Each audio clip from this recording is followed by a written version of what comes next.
Influencers, तो basically जब हम लोग इन्फ्लुएंसर्स की बात करते हैं दोस्तों, इसका मतलब होता है जो किसी भी माध्यम से, सोशल मीडिया के माध्यम से बेसिकली क्या कर रहे हैं, किसी चीज को लेके इन्फ्लुएंस कर रहे हैं, है ना। और इनके वर्ड्स कुछ लोगों पे, जो लोग इनको बहुत ज्यादा ब्लाइंडली फॉलो करते हैं, उनके ऊपर इनके वर्ड्स बहुत हैवीली पड़ते हैं, वो लोग इनको फॉलो करते हैं, इनके फैन होते हैं। So there are type of influencers, अलग अलग होते हैं, अलग अलग नैरेटिव्स देते हैं।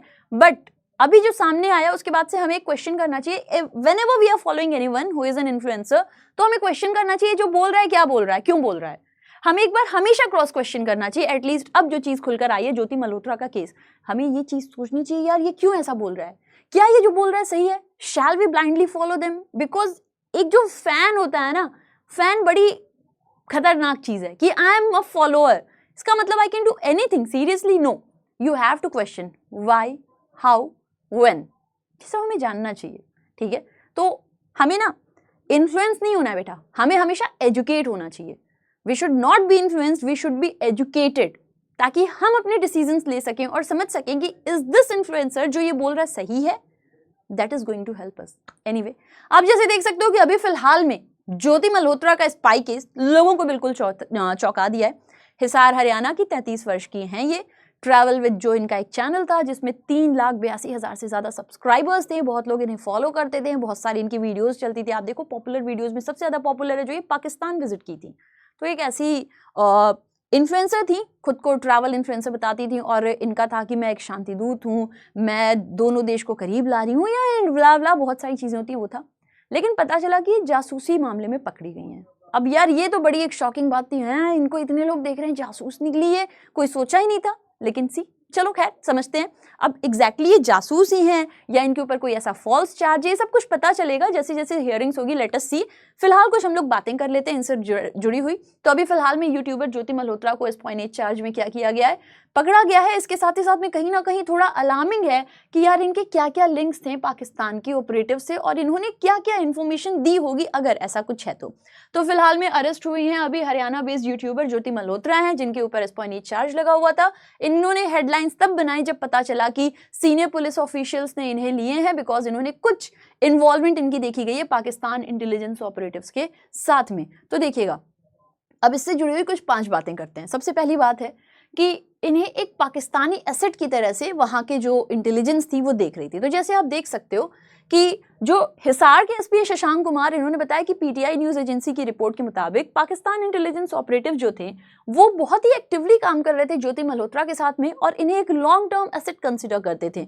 इनका कोई डायरेक्ट ऐसा नहीं है कि मिलिट्री वाले लोगों से इनका डायरेक्ट कोई कॉन्टैक्ट था, ऐसा कोई डायरेक्ट नहीं था। बट ये था कि इनका जो कनेक्शन था वो बाकी इन्फ्लुएंसर्स के साथ में था, जिसकी वजह से एक जो नैरेटिव वॉरफेयर होता है ना, कि अब अगर मैं आपसे कहती हूँ कि भाई नैरेटिव वॉरफेयर क्या होता है, जिसको ये अपनी तरफ से इतना ज्यादा रिप्रेजेंट कर रही थी, तो देखो बेटा, narrative warfare is simply what, basically एक स्टोरी या इंटरप्रिटेशन होता है जहां पे आप इवेंट्स को ले करके और पब्लिक ओपिनियन को इन्फ्लुएंस करते हो कहीं ना कहीं से, ठीक है, एक स्ट्रेटेजिक गोल बनाते हो। तो वहां पे इनको जो है एक पोटेंशियल टूल की तरह से यूज किया जा रहा था, ठीक है। और ये भी कहा जा रहा है कि एक एसेट की तरह से इनको डेवलप किया जा रहा था, क्योंकि ये बाकी यूट्यूब इन्फ्लुएंसर्स के भी टच में थे, तो शायद कहीं ना कहीं उन्हें भी अपने पक्ष में लेती, ठीक है। दूसरी इंपॉर्टेंट बात, सबसे बड़ी बात ये थी कि ये पाक हाई कमीशन ऑफिशियल्स के टच में थी। तो ज्योति मल्होत्रा जो है ये पाकिस्तानी हाई कमीशन जो कि स्टेशन है, अलग अलग देश अपने अपने हाई कमीशन रखते हैं, तो भारत के अंदर पाकिस्तान का भी हाई कमीशन था। हालांकि स्टाफ मेंबर्स को कम किया गया था, बट यस देयर वाज, ठीक है।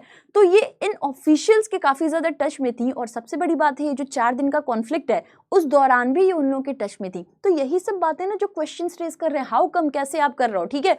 इसके अलावा जो एक बहुत जरूरी चीज है कि ये गई कैसे, वहां पर पहुंची कैसे, तो बेसिकली 2023 में ये चली गई थी पाकिस्तान विजिट करने के लिए, वीजा लेने के लिए हाई कमीशन में। वहां पर इनकी मुलाकात होती है दानिश से। उसके बाद से ये पाकिस्तान काफी, मतलब आप पाकिस्तान इतनी इजीली जा रहे हो, इतने आराम से रह रहे हो, कोई टेंशन नहीं।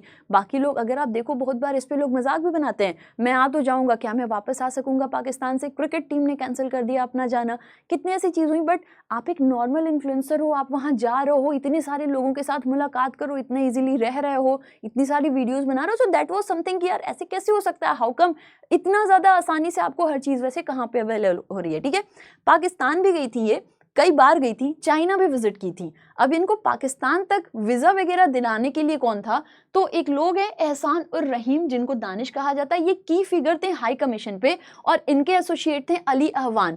तो ये जो हाई कमीशन में स्टेशन थे, इनसे इन्होंने वीजा ली और इनसे इनकी काफी ज्यादा दोस्ती हो गई। फिर अली अहवान जो थे, ये पाकिस्तान में इनका रहना वहना सब अरेंज कराएं, जिसके थ्रू ये इतनी आराम से जा रही थी और वहां पे आराम से रह रही थी। फिर ये भी बताया गया है कि इनका एक एलिस्ड रोल है नैरेटिव वॉरफेयर में। जैसा मैंने आपको बताया, पब्लिक ओपिनियन को कहीं ना कहीं एक स्ट्रैटेजिक गोल बनाना, पब्लिक ओपिनियन को इन्फ्लुएंस करना, वो सब आप कह सकते हो।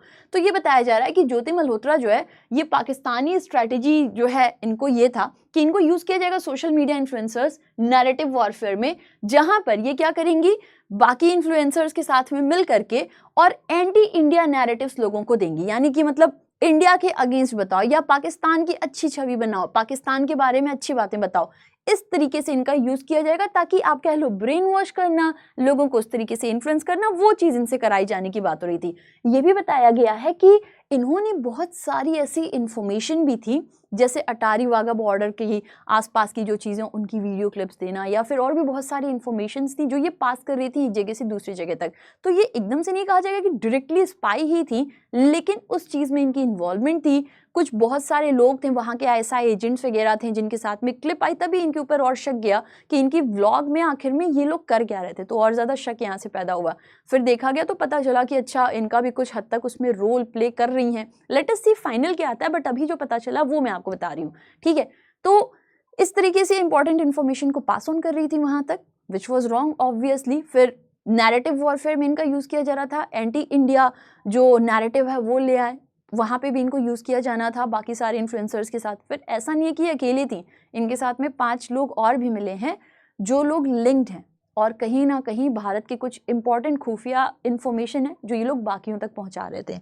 तो यार एक सोचने वाली बात है ना कि ऐसा क्या होगा कि आप अपने देश के अगेंस्ट में ऐसा सोचने लग जाओ। व्हाटएवर, जब आप देख रहे हो कि आपके देशवासियों के साथ में कितना गलत हुआ है, कैसा हुआ है, उसके बाद से ऐसा क्या होगा कि आपको एकदम आपका ब्रेन वॉश हो गया, आपने कुछ और ही अपनी मनगढ़ंत बातें सुन ली, कुछ और सोच ली और उसी के नक्शे पे आप चलने लग गए। तो किस तरीके से ये खुद इन्फ्लुएंस्ड हैं वो एक अलग बात है। फिर ये अब इन्फ्लुएंस होकर बाकियों को कैसे इन्फ्लुएंस कर रही थी, anti India narrative, that was very wrong. तो अभी फिलहाल में इनके ऊपर जो भी चार्जेस हैं आप लोगों को दिख रहे हैं, एंड लेट अस सी क्या आगे होता है। कुछ फाइनल नहीं है कि यही है यही नहीं है, अभी ये सारी चीज़ें बताई गई हैं, ऐसे एलिगेशंस थे तो इनको बोला गया है कि हाँ, इनके वीडियो क्लिप्स में इन लोगों को दिखाया जा रहा था, तो there must be some role. अच्छा, आज से कुछ समय पहले, पिछले साल की बात है, एक लोग थे, उन्होंने, देखिएगा, एक मेजर कोइंसिडेंस ये है कि 1 साल पहले ज्योति मल्होत्रा के अरेस्ट के एक एक्स यूजर हैं जिनका नाम है कपिल जैन, इन्होंने एक्स पे पोस्ट किया था और बोला था नेशनल इन्वेस्टिगेशन एजेंसी को कि इनकी एक्टिविटीज को वो ध्यान दें। तो इन्होंने क्या लिखा था, NIA please keep close watch on this lady, she first visited and attend Pakistani embassy function. Pakistani embassy function attend करना बड़ी बात है। Then visited Pakistan for 10 days, now she is heading for Kashmir. तो इन्होंने बोला कि यार हो सकता है इन सबके पीछे कुछ ना कुछ हो। तो ये पिछले ही साल इस बात को बोले थे कि आप इस पे जरा एक क्लोज वॉच रखो। लेट अस सी खैर क्या होता है, वो भी मैं आपके साथ में शेयर करूंगी। खैर, so this was something that I wanted to tell you. और बस मैं आपसे यही कहूंगी कि भाई कभी भी ना, जब भी हम लोग अपने इन्फ्लुएंसर्स को चूज कर रहे हैं तो हमें बहुत सोच समझ के करना है कि हम क्या कर रहे हैं। खैर, अच्छा, अब इसके अलावा आप देख सकते हो, अगर आप टीम बैंकिंग वाला के साथ में अपनी बैंकिंग प्रिपरेशन करना चाहते हो, you can go for bank Mahapack. Mahapack में हमारी जितनी भी पेड क्लासेस आती हैं आप उन सभी को एक्सेस कर सकते हो। ये 1 ईयर और 2 ईयर का प्रोग्राम है। एक बार परचेज करोगे 1 ईयर पेमेंट के साथ में, 1 साल का करो या 2 साल का, जैसे आपने अपनी पेमेंट करी जिस टाइम के लिए उस टाइम तक हमारे जितने भी कोर्सेज आएंगे पेड पर, ऐप पर, वो सब आप एक्सेस कर सकते हो। प्री मेंस इंटरव्यू सभी की तैयारी कराई जाती है। And also if you want कि आप बैंक और एसएससी दोनों की तैयारी करो, you can go for bank and SSC Mahapack. ये हमारे कुछ बैचेस हैं जो अभी चल रहे हैं और कुछ हैं जो अभी अपकमिंग है। तो आप इन सभी बैचेस को भी देख सकते हो। अब या तो आप इन्हें अलग अलग ले लो या फिर आप इन्हें इकट्ठा महापैक में ले सकते हो। ये हमारा टेस्ट पास है जिससे आप लोग सारे टेस्ट दे सकते हो। Then we have this Drona book set, 6 book का सेट 1299 में available, Amazon, Flipkart, PW store. Anyway, I hope आपको ये इन्फॉर्मेशन पसंद आई। And as I said, influencer को देखकर चुनो, इन्फ्लुएंस नहीं हो, एजुकेटेड रहो, है ना। Now thank you so much, फिर मुलाकात करेंगे। टिल देन, जय हिंद, जय Bharat, god bless you, take care, love you, bye bye.